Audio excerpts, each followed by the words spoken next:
And welcome to NFL Total Access Draft Recap presented by Jeep. Steve Weissman here with Cynthia Freeland. Great to have you for the next 2 hours. 259 players realizing their dream of being drafted. History will write their final draft, but today we provide a first draft analysis of what went down. We both went to Northwestern. Go Cats. How about for the first time in history, 2 Northwestern Wildcats going in the first round? Historic. I love it. It's a football factory in Evanston right now. Pat Fitzgerald knows what he's doing. So do our next 2 teammates. We got the Hall of Famer Terrell Davis plus Brian Baldinger. Guys, we're going to be talking about a lot of big names today. But Baldy, as you know, you don't have to be a first-round pick. You don't even have to be drafted to have a successful NFL career. No, I heard that the first-round picks make a little bit more money than guys that are free agents like myself. But once you get in there, go compete. That's what it's all about.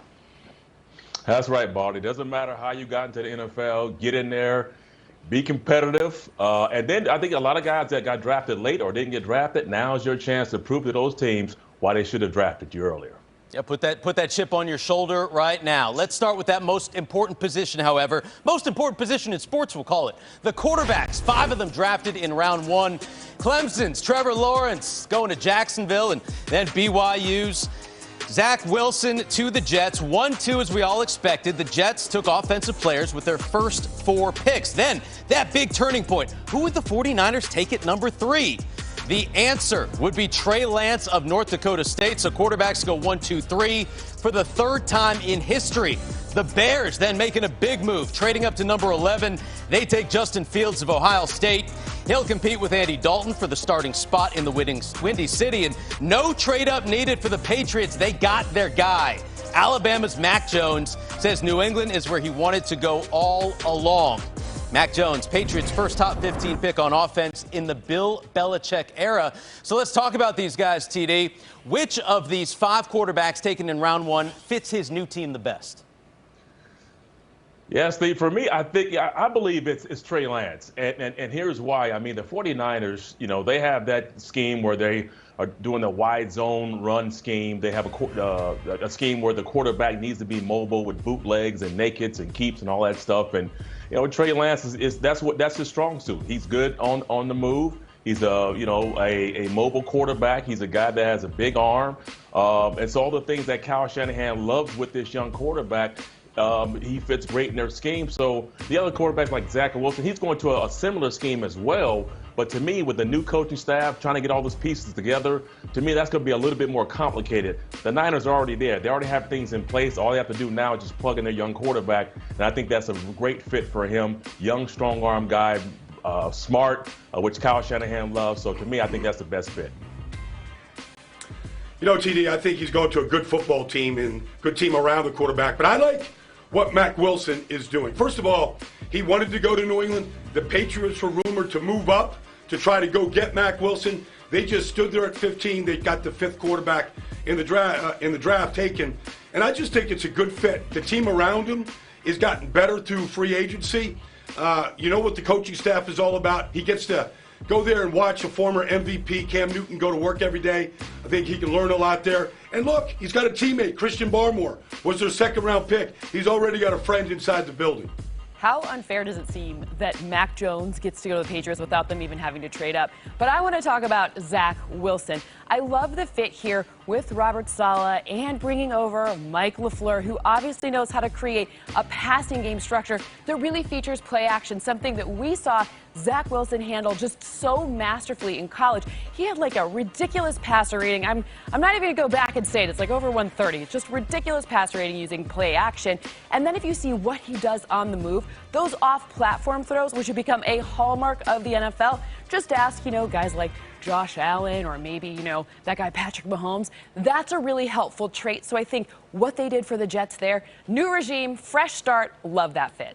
All great points there. Zach Wilson going just 3 years after the Jets took another top 3 pick in Sam Darnold, shortest span ever, so we'll see if they give him some time.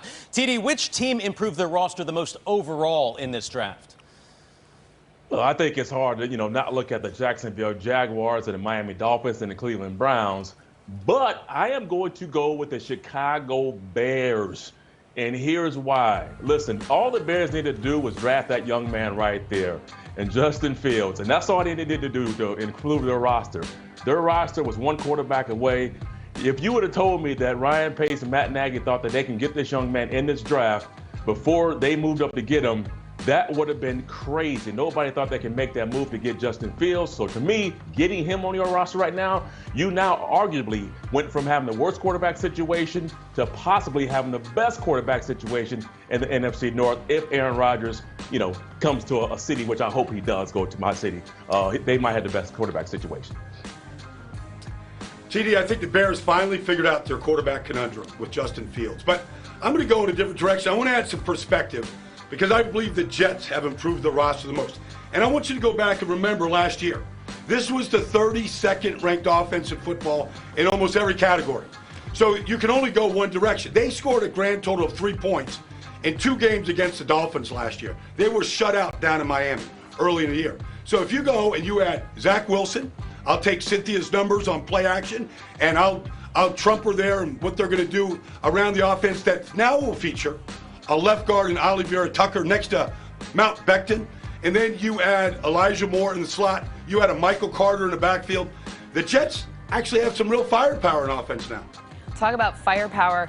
I love what the Browns did. I know they didn't need a quarterback, so that actually was a really smart strategy. But in addition to what they did in free agency, they kind of doubled down on those positions with the draft. We saw a first-round cornerback. That was obviously one of our Northwestern Wildcats with Greg Newsome. But they also got one in free agency. Then they went pass rusher, which they also addressed in free agency as well. This strategy of really fortifying and making a lot of depth at those positions of need, that is just something that predicts for so much success. It was a brilliant draft, and the Browns, by the way, they get to play a third-place schedule. So, things are looking good in Cleveland. By the way, the Browns, they took 7 of Daniel Jeremiah's top 150 players. The Jags took 8. The key to the draft, just let DJ do all the work for you.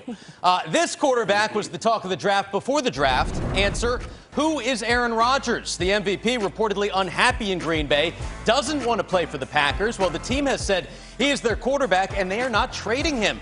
Rodgers traded a football helmet for a different kind of hat yesterday. He attended the Kentucky Derby with his fiancée, Shailene Woodley, and some other friends. Rodgers did not address the football subject yesterday. So who's telling the truth? Who is telling big little lies, shall we say? Sin, I'll start with you. Will Aaron Rodgers be the quarterback of the Green Bay Packers next year? I would say if I'm doing probabilities, and that's like kind of what I do, I would say that it's probably no. There's 2 transactions that need to happen. The first is they need to potentially trade him, find a trade partner. The second is that team needs to have the financial situation in place to be able to take care of everything he needs. Now, I think that his representation and a player as valuable as the MVP very likely has at least the second part, that financial part. I think that one's, maybe, mile high situation going on very well there. But the first part, now that one comes down to the front office with Bryden Gutekunst and, mile high people, Patton, anyone, I don't know. Cynthia, this is a long ways from playing out. I know this. I know NFL players, the only leverage they have, regardless of the situation, is to withhold their services. So if Aaron Rodgers says, I'm not playing in Green Bay, it's up to the GM, Bryden Gutekunst, to call his bluff, which it looks like he's doing. But if this is about finances and it's about money, that's strictly between player and team. That's not really for us to comment on. Players have to maximize what they can do while they get a chance to play. But if this is about other things, Jordan Love being drafted last year, or his role being limited and how they choose the roster, those are things that you got to walk into the coaches and the general manager's office and take care of man to man. I don't believe you need to have a public forum for it. But one other thing. We have seen players get out. Jalen Ramsey forced his way out of Jacksonville. Players now are recognizing if they've got talent and they've got value, they might be able to call the shots. Yeah, Baldy, I'm going back to that point with you. If Aaron Rodgers is saying he does not want to be in Green Bay, to me, he will not be in Green Bay. Whether he sits there and holds out, whether he, forces a trade, whatever he has to do, if he's saying he doesn't want to be there for whatever reason, I think we're all speculating as to why he wants out of Green Bay. But if he says he wants to get out, I'm with you. I think he can force his way out of Green Bay. Cynthia, you've talked about the leverage that Aaron Rodgers holds right now. Time will tell if Aaron Rodgers and the Green Bay Packers are moving in divergent paths. I can do Shailene Woodley references all day long. Numbers, of course, a big deal for Aaron Rodgers. He wants to make a little bit more money, highest paid perhaps. Numbers, also a new rule. Receivers, tight ends, running backs, they can wear any number between 1 and 49. How about Devontae Smith? He got his Alabama number 6, Jamar Chase number 1. There's 19. They have similar stats, both with at least 20 wins, just 2 losses.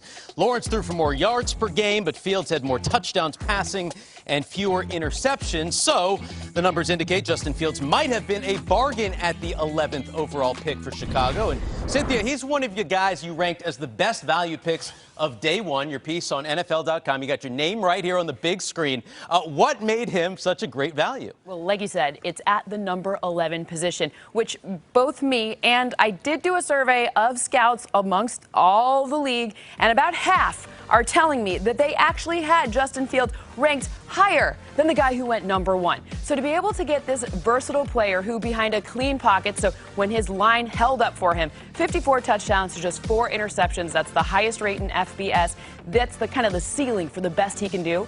And between that and the scouts analysis, at number 11, that's a huge value. That's incredible. About a quarter of the league had him rated higher than Trevor Lawrence. By the way, Cynthia also predicted that trade on NFL.com before the draft. That was lucky. Analytics expert and an oracle, perhaps? Sure. Okay. Lucky. Who else got your best value? Well, let's go back to, here in L.A., one of our Northwestern Wildcats, Rashawn Slater, the big guy right there, at number 13. This one wasn't just me. This was also Daniel Jeremiah. Just so we're clear, both of our best tackle available in the entire draft to drop all the way to 13th at a position of need to help keep Justin Herbert safe. This is a really nice addition.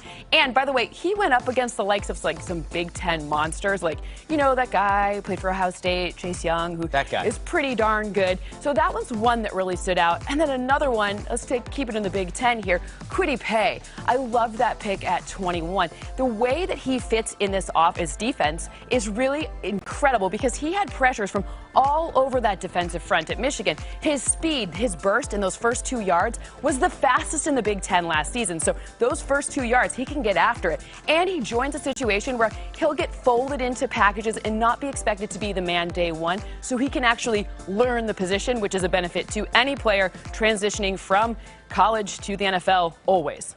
Love the Rashawn Slater highlights. Didn't love Kwity Paye sacking a Northwestern quarterback there, but Big Ten equals big value. A lot of value with Big Ten players there. All right, well, speaking of value, we're talking about running backs now. A lot of debate heading into the draft about the value of the running back position as a whole, especially in terms of using first-round picks on the position. Here are the top 8 guys that went. Top 3 of the top 35, led by Alabama's Najee Harris. Part of his amazing story, by the way, before the draft, brought food to a homeless shelter where he lived for a bit growing up. Said they gave us an opportunity to get back on our feet, so it's my job to give back. Let's go back to our guy, the Hall of Famer, TD, Terrell Davis. Were you surprised, TD, that we saw 2 running backs taken in round 1 of this year's draft? Of course not. It should have been 3 taken in the first round. Man, listen, we keep talking about this, running backs and being devalued. Here's why I think it's okay, and you should get a running back in the first round, because if you find the back that you really love, who is a difference maker, as we've seen these 2 back, Najee Harris, we saw Travis Etienne go in the first round. Those guys are difference makers. The reason why you want to go and get them in the first round is because if you get them, you now can exercise a 5th-year option.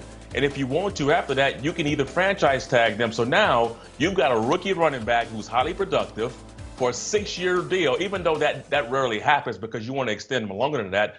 But to me, go up there and get him in the first round if you feel like he's the one that can make a difference in your team. And so, the Steelers did that. The Jacksonville Jaguars did that. So commend them for that. That equals value right there, TD. Which running back overall ended up in the best spot of this draft, regardless of which round they went in? Yeah, I think Najee Harris, obviously with the Steelers and the way he plays his game, they love that big style running back, a physical guy who also can be a little creative with his feet, almost like a Le'Veon Bell. You can't argue with that as their run game, because they need that power running back, which they have not had in quite some time. But then I'll go with Javonte Williams out of North Carolina with the Denver Broncos. And, they have a running game where they want to come downhill. You know, you look at what they're doing with Melvin Gordon last year. They didn't sign Lindsey Phillips. Philip Lindsey is not there anymore. So now they want backs who can come downhill and be able to move those chains. And I think Javonte Williams can definitely do that. And he's got a little juice to him that he can actually take the ball a little longer than just a little short yardage stuff. Williams-Harris, great picks, TD. But don't forget about Gary Brightwell, running back Arizona, taken in the 6th round, pick 196. Guess who else was drafted at pick 196? I saw that, by the way, and I was like, oh, that's my new best friend, 196, because I was drafted 196. So that was kind of cool to see that. Running back Georgia, now Hall of Famer, TD. That's right. Keep an eye out on QB from Stanford. Go Texans, baby. All right, so now what's up with that? I mean, what's up with the Texans not having any choices in the 1st and 2nd round? And then when they finally get one, they choose a quarterback. What is up with that? I cannot stress this question enough. What is up with that? Hold on. Let me go ahead and put another accent on another one of the words. What is up with that? Rich Eisen saying what we were all thinking after Houston's 3rd round pick. Why? Well, the Texans have been adamant that they're not trading Deshaun Watson. But with Watson facing 22 civil lawsuits alleging sexual misconduct, many believe his days in Houston may be done.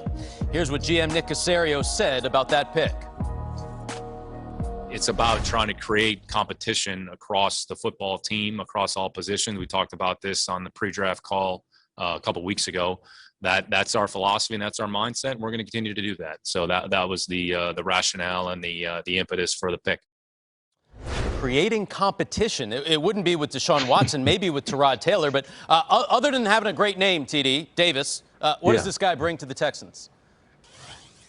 Well, I mean, you watch him, you know, he's decent in the pocket. I mean, he's got really good pocket presence. He's accurate, and he throws a catchable ball. But he's only, you know, he started 11 games, played in 14 in college, so his body of work is not that extensive. And so here's the deal, too. When you talk about quarterback comparison, Deshaun Watson, a little bit more mobile quarterback than we're talking about Davis Mills. And so I'm not sure what kind of offense they're going to run because remember, David Culley, their head coach, came from Baltimore, and that was a heavy run offense. And then Tim Kelly, the OC, was there the last 3 years. And so he was under that same offensive scheme in Houston. So I'm not sure how much influence Culley's going to have on this offense and how he's going to implement Davis Mills. But to me, I don't think he's a play right now guy. He's a guy that you can develop, bring in the building. Maybe 3-4 years from now, he turns out to be something. But I don't think there shouldn't be any immediate plans for Davis Mills right now. TD, he's the 67th player taken, but he's more than that. He's the Texans' first player taken in this draft. So with a team that had as many holes as the Texans have, and we all know why they only won 4 games last year, they have a lot of holes. You're going to spend your first pick on a developmental quarterback that's really an insurance policy for depending on what happens with Deshaun Watson. I just don't really understand it. I understand competition. We all believe in competition. Ryan Finley's there, Tyrod Taylor's there, Davis Mills is compete. But, man, when you have so many holes to fill, go get one. You go get a hole filled, not just a guy that's going to be in a room with 2 other guys, maybe 3 other guys here, depending on what happens to Deshaun. Just 11 starts, 2 years with Stanford for Davis Mills. He said even he was surprised when he got the call from the Houston Texans there. Other than Davis Mills, who else surprised you, TD, getting chosen? For this draft, to get chosen here? Well, to me, it was really the Bears going up to get Justin Fields. I mean, to me, I thought that was a really surprise because I didn't think they had a shot to get him in this draft. And Cynthia talked about it. This talking about one of the best quarterbacks that was in this draft. And all of a sudden, the Bears are in position to go get him. I thought that was really incredible. That shocked me a little bit. TD, I tell you what really surprised me was the Indianapolis Colts. They had 7 draft picks. They waited to pick number 248 to take an offensive tackle. Now, they've got a big glaring hole with the retirement of Anthony Costanzo. And for the last 3 years, we have always talked about the Colts as having one of the top 3 offensive lines in football. And all of a sudden, you're going to take a 7th-round pick from Penn State. That's what you're going to address that big hole with after they signed Sam Tevi and Julian Davenport in free agency. I thought they really missed out on a draft that I thought there was a lot of depth at offensive tackle. They could have really taken one much, much earlier. Maybe a guy that has a chance to start. That's a great point, Baldy. 25 tackles taken in the draft, fourth most picks by position. One of the least surprising picks in recent memory, the Jags taking Trevor Lawrence with that #1 overall pick in the draft. And after he arrived in Duval County, our James Palmer talked with the new face of the franchise. Trevor, they rolled out the red carpet for you, and you get out of what I thought was an absolutely straight fire escalade here in Jacksonville. Do you understand now that you're here the pressure that comes from turning this organization around and what Shad and Urban and you are going to have to do with this? Are you ready for all of that, and how are you prepared for it? Yeah, I mean, obviously there's a lot of expectations and pressure. It just kind of comes with the territory. But for me, I mean, they've done a great job of building the team, and I think I know we got a lot of great players. So it's not all on me. It takes a team to be successful, to win games, and to have a great organization. So I know I got great people around me, and that's where you start. So, all that pressure is not on me. It's a team sport. So I'm just excited to get to know all the guys and really just earn the trust and respect of all my teammates. I know you didn't want to put the hat on and jinx it, but it feels like everybody involved has known for a while. Urban told us, last night they've known since late January, early February. Trent told me that they have had conversations with you over the last maybe month or so about trying to get you up to speed about the offense. Mm-hmm. You're in a different spot with #1 and how they can talk to you because they know they're going to pick you. Do you feel like that gave you maybe a little jump start heading into your first offseason, your first training camp, that you had this opportunity maybe over the last month to kind of start learning some things about this offense, and where are you in that? Yeah, no, I think any little bit helps. Obviously, this is a point in our life where just things are changing quickly, so any type of head start you can get is obviously great. And I know this was different than most guys' experiences, so definitely grateful for that. It's been awesome. But yeah, I'm excited now to fully dive in and prepare for the year. Now that we're going to be moving to town here soon, it's going to be awesome. All right, I got a great opportunity here. They gave me a football. I know you already got loose. I want to catch the first pass you ever throw as an NFL player, okay? What do you think? You ready? I don't know, man. I think I'm going to save it for some of my new teammates. All right. You got to shoot your shot. You got to shoot your shot. I tried. And those guys are going to have a good time catching balls from you. No doubt. I'm excited. So appreciate you, man. Thank you. Hey, he dissed our guy. I mean, come on. Got to give James Palmer some love. Gardner Minshew, the highest winning percentage among Jags quarterbacks in the last 10 seasons. Cynthia, his record 7-13. That is a very low bar. How much better will the Jags be now with Trevor Lawrence? Well, I project 4.4 wins added, which right now with the projected quarterbacks would make him about quarterback 14. So that's a significant increase. Why? Because if you look to see what his resume in college showed, he was the only quarterback in this class to face the blitz at least 200 times. And when doing so, he threw 34 touchdowns to just 2 interceptions. He was very good against the blitz. That's kind of a proxy for pressure at the next level. Then you throw in how good he was at the quick pass, how good he was at the deep ball, and you have a recipe for success for the Jags very quickly. Shortened learning curve, especially because he's faced so much pressure and such a high level of competition. 4 more wins, that's a lot more wins. I mean, considering the fact that the Jags lost 15 straight games at the end of last year. Not good. Trevor Lawrence only lost 4 games combined, high school and college. Pretty good. Makes him a winner. Makes him a winner. And added 4 more wins. We're excited to see Trey Lance take on Justin Fields. Hopefully this game is at the end of the season when we believe both of these guys will be starting quarterback. But Trey Lance, obviously, number 3 overall for the 49ers. And all the talk was about either Trey Lance or Mac Jones. But remember, Justin Fields, to me, was a better quarterback. So think about this. He is going to be motivated to play in this game and to prove to the 49ers why they should have selected him instead of Trey Lance. So I'm looking forward to that game. It should be exciting. Again, hopefully that game is at the last 2 weeks of the season so we can see some fireworks. Those two have been competing against each other since high school, T. That's going to be fun. I'm going to go inside the trenches of the AFC East. The Jets with the 14th pick took Ali Vera-Tucker. He was my top interior offensive lineman. Joe Douglas traded up from 23 to 14 to get him. And on the other side, with the New England Patriots, with their second pick, the 38th pick in the draft, they took Christian Barmore from Alabama. I believe that Vera-Tucker and Barmore are going to clash against each other at least twice a year for the next decade. And if we get to start it this year, I'm excited about that matchup in the pits. So mine aren't in the same division, but they had maybe the best rivalry in college football. That's LSU and Alabama. I'm really interested to see Jamar Chase and Patrick Surtain. What is going to happen between the two of them? Because I have a really fireworky thing in store for them. When I look at Jamar Chase and his speed, it's going to be interesting to see how they use him. And of course, the Joe Burrow passing to him situation just lights it all up. And Patrick Surtain, who probably has maybe a little chip because he wasn't the first one selected. So I'm really excited to see these two face off. Got to get that SEC rivalry renewed again this season.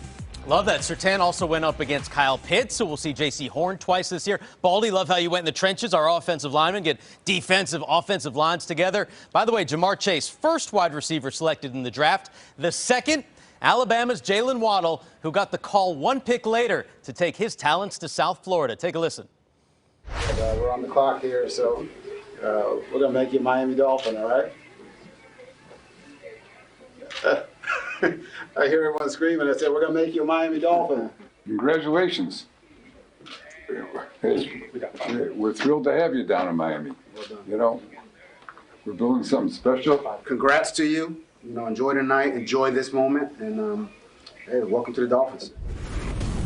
All right, time for a draft fact presented by Jeep. The theme of the night, one of the draft, was reunions. 4 skilled players will reunite with a college quarterback at the next level. Travis Etienne, Trevor Lawrence playing together at Clemson. Joe Burrow back with Jamar Chase. They won a national title. Tua Tagovailoa, Jalen Waddle. And then, it's all about Alabama. Jalen Hurts, Devontae Smith. Alabama, the first team to have multiple wideouts taken in the first round in back-to-back drafts. Roll Tide roll.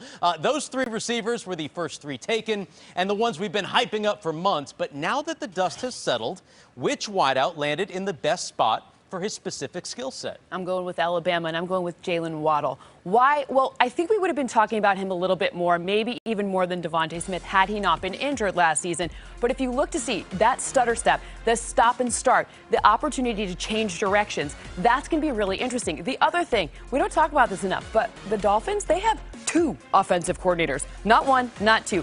They're going to cook up some really interesting schemes so that they succeed because they're very invested in Tua succeeding. And Jalen Waddle and his speed, that's going to be really helpful for them. Cynthia, you think about what Jamar Chase is going to in Cincinnati with his college quarterback, Joe Burrow. The last time we saw these two play together, we saw Joe Burrow throw 84 passes and 20 touchdowns